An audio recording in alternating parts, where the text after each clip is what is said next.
اللہ کے محبوب فرماتے ہیں کہ حق تعالیٰ نے ابن آدم کے دل میں اس دنیا کی اتنی حرص رکھی ہے، اگر ایک وادی اس کو سونے کی مل جائے تو پھر بھی یہ تمنا کرے گا کاش کہ ایک اور وادی بھی مجھے سونے کی مل جائے۔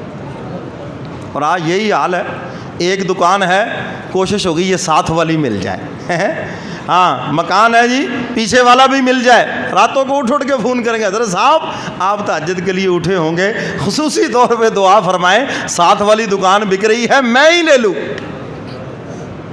پورے شہر میں کسی کو پتہ ہی نہ چلے، جو میں نے وہ اونے پونے کا ریٹ لگا دیا بس اسی میں مجھے دے دے۔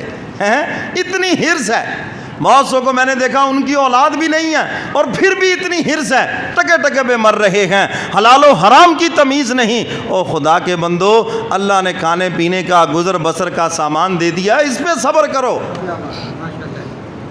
اور اقبال اسی کی طرف تو اشارہ کر رہا ہے، تمہیں ایک سازش کے تحت غلام بنا دیا گیا چیزوں کا، تمہیں ایک سازش کے تحت دنیا کا غلام بنا دیا گیا، ایک سازش کے تحت تمہیں دنیا کے پیچھے لگا دیا گیا اور تم بھی لگ گئے اس کے پیچھے۔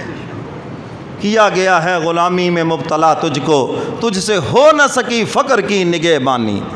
تو اپنے کملی والے پیغمبر کا فقر و فاقہ بھول گیا، اگر تجھے وہ یاد رہتا تو ان چیزوں کے پیچھے نہ بھاگتا، بلکہ جو کچھ تیرے پاس تھا اس پہ صبر کرتا، قناعت کرتا، اپنے رب کا شکر ادا کرتا کہ مولا تو نے کھانے پینے کا سامان دے دیا، تیرا بہت ہی شکریہ ہے۔ تو میرے محترم سامعین، ایمان والے اللہ سے پیار کرتے، اور یہ ہے اللہ کی محبت۔ انسان اللہ کی محبت میں گناہ چھوڑے یا اللہ کے ڈر سے گناہ چھوڑے، اور جو اللہ کی محبت میں گناہ چھوڑے وہ بھی جنت میں جائے گا، جو خدا کے ڈر سے گناہ چھوڑے وہ بھی جنت میں جائے گا۔ یہ چیز اللہ والوں کی صحبت میں پیدا ہوتی ہے، یاد رکھنا، یہ چیز خانقاہوں میں پیدا ہوتی ہے۔ آپ کسی اللہ والے سے جب جڑیں گے اور اس کے پاس آنا جانا رہے گا، تم یوں ہی آتے جاتے رہو گے، پھل اپنی محبت کا پاتے رہو گے، رنگ چڑھتا رہے گا دل کے اوپر۔ اور یہی نسخہ ہے اللہ کی محبت حاصل کرنے کا۔ حضرت تھانوی رحمۃ اللہ علیہ نے 2 چیزیں لکھی ہیں، فرمایا اللہ تعالیٰ کے احسانات کو سوچو، اللہ کی محبت تمہارے دلوں میں آئے گی، اور نماز روزہ تمہارے لیے آسان ہو جائے گا۔ اللہ کے احسانات کو سوچو، اور انسان کی فطرت ہے جو اس کے اوپر احسان کرتا ہے یہ اس سے پیار کرتا ہے۔ وہ تو پرلے درجے کا کمینہ انسان ہوتا ہے نا، کہ اس پر کوئی احسان کرے اور پھر وہ اسی کو تکلیف پہنچائے، اسی کو ناراض کرے۔ تو حضرت تھانوی رحمۃ اللہ علیہ فرماتے ہیں اللہ کے احسانات کو سوچو، اللہ کی محبت تمہارے دلوں میں آئے گی۔ اور دوسرے نمبر پر ارشاد فرمایا محبت والوں سے اپنا دل ملا لو تو تمہارے دلوں میں بھی مولا کی محبت آ جائے گی۔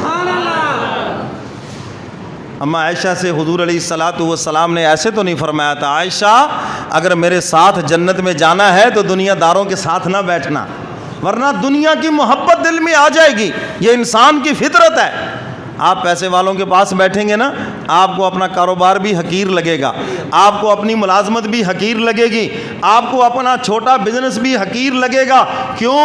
آپ بیٹھ گئے بڑے سرمایہ دار کے پاس، وہ چوکے چھکوں کی بات کرے گا، میں نے فلاں سودا لیا اتنے لاکھ بچ گئے، فلاں لیا اتنے کروڑ بچ گئے، تو ناشکری آ جائے گی تمہاری زبان کے اوپر۔ تو اس لیے فرمایا اپنے سے نیچے والوں کو دیکھو تاکہ جو نعمتیں تمہارے پاس ہیں ان نعمتوں کے اوپر تم اپنے مولا کا شکر ادا کرو۔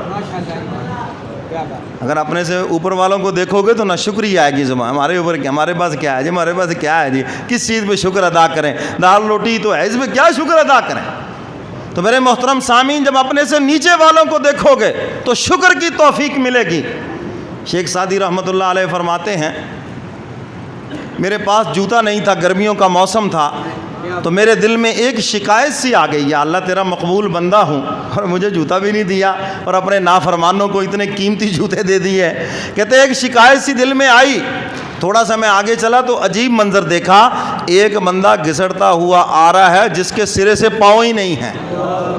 کہنے لگے میں اسی وقت سجدے میں پڑ گیا، مولا تیرا لاکھاں شکر ہے کہ میرے کم از کم پاؤں تو سلامت ہیں۔ تو میرے محترم سامعین، جب اپنے سے نیچے والوں کو دیکھو گے تو شکر کی توفیق ملے گی، اللہ کی نعمتوں کا شکر ادا کرو گے، اور جو کچھ تمہارے پاس ہے اس پہ خوش بھی ہو جاؤ گے اور مولا کا شکر بھی ادا کرو گے۔ تو میرے محترم سامعین، ایمان والوں کو سب سے زیادہ اللہ سے محبت ہے۔ سیدنا بلال حبشی، سب کہہ دو رضی اللہ تعالیٰ عنہ، صحابی رسول ہیں، کلمہ پڑھا اور مکے کی تپتی ہوئی ریت کے اوپر لٹایا ہوا، جسم پہ کوڑے پڑ رہے ہیں، اور زبان سے کیا نکل رہا ہے؟ احد احد احد، صرف اللہ کا نام۔ حالانکہ وہ کوڑا ایسا اگر کسی ہاتھی کی پشت کے اوپر پڑے تو ہاتھی کی بھی چیخ نکل جائے، مگر بلال حبشی قربان جاؤں تیری عظمت کے اوپر چیخو پکار نہیں کر رہے، کوڑے کھا کر بھی مولا کا نام بلند کر رہے ہیں۔ حق تعالیٰ نے بھی پھر انعام عطا فرمایا۔ جس دن مکہ فتح ہوا، کمری والے پیغمبر نے فرمایا، اے بلال، آج جوتوں سمیت بیت اللہ کے اوپر چڑھ جاؤ تاکہ دنیا کو پتہ چلے کعبہ بہت اونچا ہے، مگر جو خدا کا عاشق ہے وہ کعبے سے بھی اونچا ہے۔ پھر دنیا نے دیکھا بلال حبشی جوتوں سمیت بیت اللہ کے اوپر چڑھے ہیں۔ بلال کا بھی رنگ کالا ہے اور ادھر غلاف کعبہ کا بھی رنگ کالا ہے، کہہ دو سبحان اللہ۔ کیا شان عطا فرمائی! اور یاد رکھو، اللہ اپنے عاشقوں کے جھنڈے سدا بلند رکھتے ہیں، اس کے عاشقوں کو کوئی ذلیل نہیں کر سکتا۔ ہاں، آزمائش آ سکتی ہے، تکلیف آ سکتی ہے وقتی طور پر، جیسے گن پوائنٹ پر کوئی ڈاکو اگر آپ کو دبوچ لے تو اس کا یہ مطلب تھوڑی ہے، اگر کوئی وزیر اعظم کو آ کر جناب 4 ڈاکو گن پوائنٹ پہ کہیں یہ کرو وہ کرو، اس کا یہ مطلب تھوڑی ہے کہ ڈاکوؤں کی حکومت ہو گئی، حکومت اسی کی ہے۔ تو بالکل اسی طرح وقتی طور پر کوئی کسی خدا کے پیارے کو ستا لے الگ بات ہے، مگر اللہ فرماتے ہیں یہ میری بات سن لو کہ جو کسی میرے پیارے کو ستائے میرا اس سے اعلان جنگ ہے۔ 2 مقام ہے قرآن و حدیث میں جہاں اللہ فرماتے ہیں میرا اعلان جنگ ہے۔ ایک فرمایا سود خوروں سے میرا اعلان جنگ ہے، اور دوسرا فرمایا جو کسی میرے پیارے کو ستائے ان کے ساتھ بھی میرا اعلان جنگ ہے۔ اور اللہ سے آج تک کوئی بھی جیتا نہیں ہے اور قیامت تک جیت بھی نہیں کوئی سکتا۔ تو میرے محترم سامعین، حق تعالیٰ نے بطور فخر کے فرمایا جو ایمان والے ہیں وہ سب سے زیادہ مجھ